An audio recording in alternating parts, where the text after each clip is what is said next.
When did you get over the nerves playing your own shows? I do. I have to an extent. I mean, I still get it.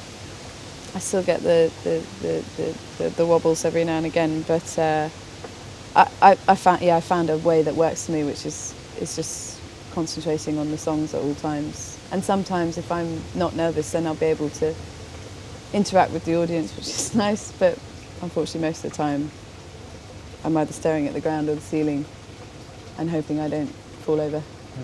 Because the nerves, did it came from being afraid to fail on guitar or with singing, or afraid to open yourself up towards people you don't know? It's more, it's kind of more like basic than that. It's just, I've just for some reason got absolutely convinced that I would one day just fall over and die on stage. And that stuck with me forever. Like you mentioned, you played with Noah and the Whale.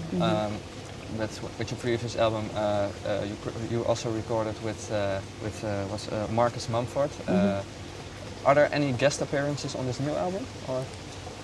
Depends. I mean, my keyboard player Pete Rowe is a phenomenal songwriter, you know, and he's quite well recognised in England, but I don't know about the rest of the world. But he, you know, his style of playing is very much his stamp on this album, as is the tenor horn player who plays with loads of bands. His name's Marcus Hamblett, and his arrangements, his horn arrangements on this album are so, you know, so him.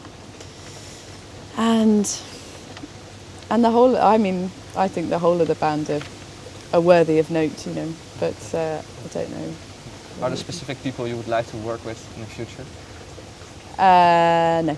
No, just anyone who Anyone want who's up for it. want to step in. Because I was wondering, you live in London, you love the North, but where did most of the songs were born?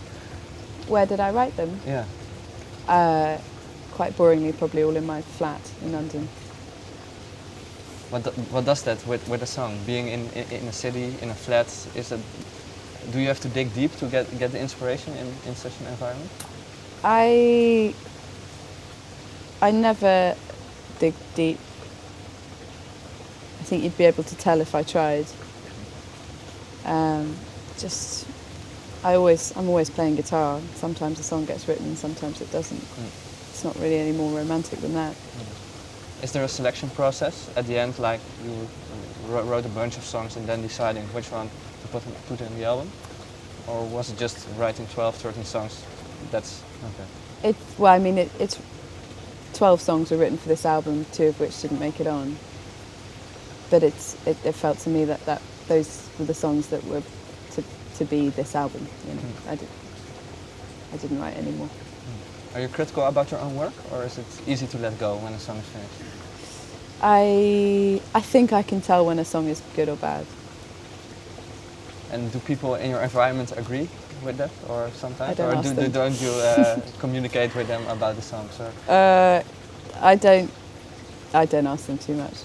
Okay. A couple of shows are coming. Do you already play new songs during the shows, or do you save that up till the release? I like to play a couple of new songs, but I know, I mean, depending on the sort of vibe, I know that it can be quite boring to hear new songs. I go to gigs, I know what it's like. But then I struggle with whether I'm an artist or an entertainer, so I have to kind of balance and not let my sort of self-indulgence get the better of me. Being an artist or entertainer, where is that struggle in for you? Well, you know, why I do what I do is because of my need for a sort of creative output. But why I am allowed to continue doing what I do is because of the people who pay to come to shows. And in some respects, I feel that my responsibility, as much as continuing to do what I do, is to, respect that they've paid money to come and be entertained. And that's a difficult thing to to think about. But it's not a horrible thing. It's just a thing. Part of the job. Yeah. Thank you very much, and good luck in the coming months. Thank you.